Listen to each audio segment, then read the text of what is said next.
Aloha, I'm sitting here with my good friend Dr. Kevin Hogan, author of 24 books, translated into 43 languages. Yes. And I thought it would be cool to talk to you about studies, because you keep up on all the studies, you ask a lot of questions, you read thousands of studies per year. Yes. What are some cool studies that are out there? And what I want to specifically talk to you about is how can we stack those studies together to make somebody more influential? Sure. Victoria's Secret for years has been something I've been interested in from the scientific perspective. Oh, sure. Okay, so let's start there. Victoria's Secret, there's so much to learn from Victoria's Secret. So when you watch Victoria's Secret, they're one of the best branded companies on the planet, right? And obviously you have people like Tyra Banks and Heidi Klum who have come and just put this company on the map. Because there was Fredericks of Hollywood and there was many, many other companies. But this one's unique. And we found out that it's not just the company that's cool and you got the beautiful models and all that kind of stuff, and it's not just a cool thing with musical. I mean, what other lingerie has its own special twice a year, right? I'm not complaining. No complaint. No, actually, it recorded. So, so the deal is that Victoria's Secret's not just good for us. Do you know that women, our wives, our girlfriends, want us to watch Victoria's Secret special?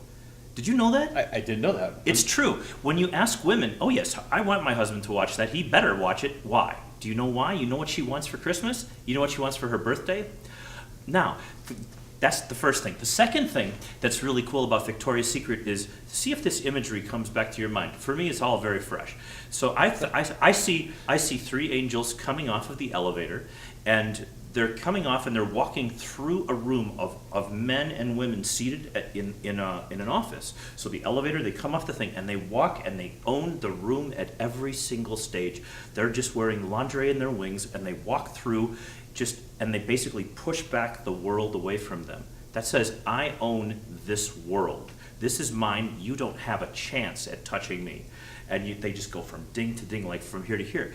And so now you and I are actually not castigated and destroyed for watching this, because they are the women in our lives want this lingerie, because there is this obvious identification piece. If she can do that, I can do that too, right? And so that's a unique thing for Victoria's Secret. Brilliant marketing. The woman doesn't walk off and she's not sexy for you and me.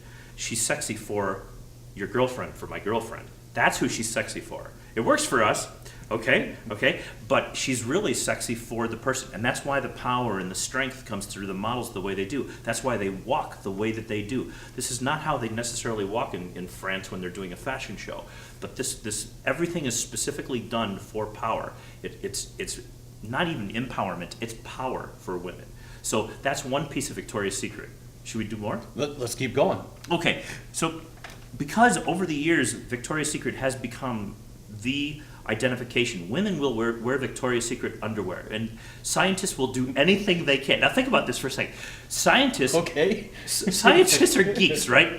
The chance of a scientist getting a date with a Victoria's Secret model is very, very tiny.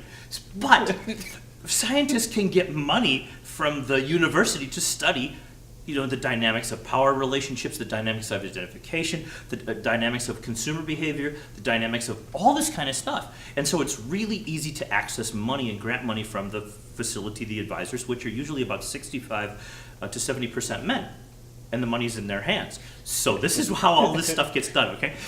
So one guy comes up with this brilliant idea, and he says, look at that pink bag. And another scientist said, it's not a pink bag, it's pink and black. Well, yeah, what's the difference? Oh. And he says, that's Victoria's Secret. That's a nice bag. That does nothing. Here's the thing. Mall of America, Bloomington, Minnesota. Scientists, local, who probably couldn't get a date if they tried, okay? All right. They did a study with Victoria's Secret bags and controlled it versus a pink bag. So they're exactly the same, except that this is the Victoria's Secret bag and this one is the generic version. They look identical otherwise, but this has the VS logo, okay? Sure. So now, this goes two levels. So the women are given the bags to go shopping with, right? And women, first of all, women carry the Victoria's Secret bag the whole time they are in Mall of America, all of them. But some of the women ditched the pink bag that looked just like it without the logo. That was one thing. The next piece of the study was that the women that were carrying the pink bag felt no differently about themselves, positive or negative, and this is what they were really searching for, was would you feel better if you were carrying the Victoria's Secret logo bag and knowing that you have the power to wear this lingerie, that you can actually pull it off, you know? And there's a third piece you got to remind me about the closet study too in a second. Oh, we'll get there. Okay, all right. So the woman's walking around with either bag A, which is the generic, or bag B. The women who walked around with the pink bag, at the end of the day, they did their shopping, they went home, they felt nothing different, they did their little survey, the self-report. Do you feel better about yourself, worse about yourself? No, nothing. There was no statistical significance. The women who carried the Victoria's Secret bag, it turned out that about half of these women felt amazing about themselves at the end of the day, and half of the women felt no difference whatsoever. Fortunately, these guys in Minnesota are from Minnesota, so they're thinking, all right? They don't just go, ooh, that's really interesting, half and half. No, it was half felt great and half felt no difference. What was the difference? It turns out that going into a study, do you remember, now get off Victoria's Secret for just a second, do you remember Carol Dweck and how she basically said that if you believe that you have the capacity to grow intellectually, have a higher IQ, do better in school, all these things, actually that specific belief determines whether you can or can't. So that's what was popular when the study was going on about 7 or 8 years ago now, I guess it was. So they decided just to test to see if this was it. Is this it? Is it about self-belief? The women who believed that they could be better, that they could be sexier, smarter, more in control, more in ownership of the things around them, they were the ones that were changed by carrying the Victoria's Secret bag.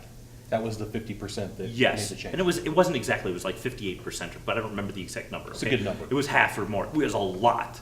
It was a huge number, horribly large. So that was that. And then there's another half of the people approximately out there in the world. They say, I'm as smart as I am, and I'm where I'm at, and I'm not changing, and there's nothing. I mean, you can't. This is born. You're born with that skill. They plateaued. The internal belief, they plateaued. Correct. And with that, the women that carried that Victoria's Secret bag around, and they had that specific belief when they were finally able to dissect to where this comes to, those women felt no different, positive or negative, at the end of the day. The lesson here, by the way, is to make sure that we constantly, teach people that they can change, you can get better, you can be more effective, you can have more power. So you should carry a Victoria's Secret bag. So this got me going. So I'm writing The Invisible Influence. Is this okay, guys? Are we going too long here? Can we do, you don't want, it's a 7-minute video. I'm going to say, keep going, Kevin, keep going. Okay, fine. So it turned out that when you look at women's underwear drawers, now scientists did this, okay? This is published, Journal of Consumer Behavior, Journal of Consumer Research. So they wanted to know just how much Victoria's Secret lingerie women own. And it turns out it's unbelievable. There's not like just 3 or 4 or 5 or 6 or 7 garments. They own like tons of this stuff. Okay, and the deal is that they wear it every single day. Single women, especially, by the way, single women especially, they wear it almost every single day for about 3 weeks out of the month. Okay, and there's a lot more that goes here, but this is the deal. The husband might be on a business trip, but she still wears Victoria's Secret to bed, and the husband might be there, but watching the football game, and she still wears this to bed, even though she has a complete lineup of other things that she could be wearing to bed too, other nightgowns, other outfits that she could have on just going to bed and whatever. But this is what really works in real life with the majority, not all of course, but the majority of women. So, and there's more Victoria stuff out, but I'll save it for a different book, a different video, okay? Sure. So Kevin, you have tons of content online. Where can people find you? Let's start the Kevin Hogan channel. Kevin Hogan channel? On YouTube. On YouTube. And kevinhogan.com. Okay, and I'll definitely put links in the description below. Thank you very much. And you have a weekly e-zine that you send out. Coffee with Kevin Hogan. And how does somebody get a hold of that? How do they become a part? Front page, kevinhogan.com. On the right-hand side, just fill in your name and address, and for as long as you choose, then the day that you choose not to, unsubscribe, please, because we don't want you. But we do want you for as long as you want to be there, and everything is free every single week. Latest influence research is not bad. So the things that we talked about, the studies that we've discussed, all this stuff, everything similar. Except for the last one that we just talked about has been in coffee. Okay, fantastic. Cool. Kevin, thank you very much. Always fantastic to see you. Have a great day.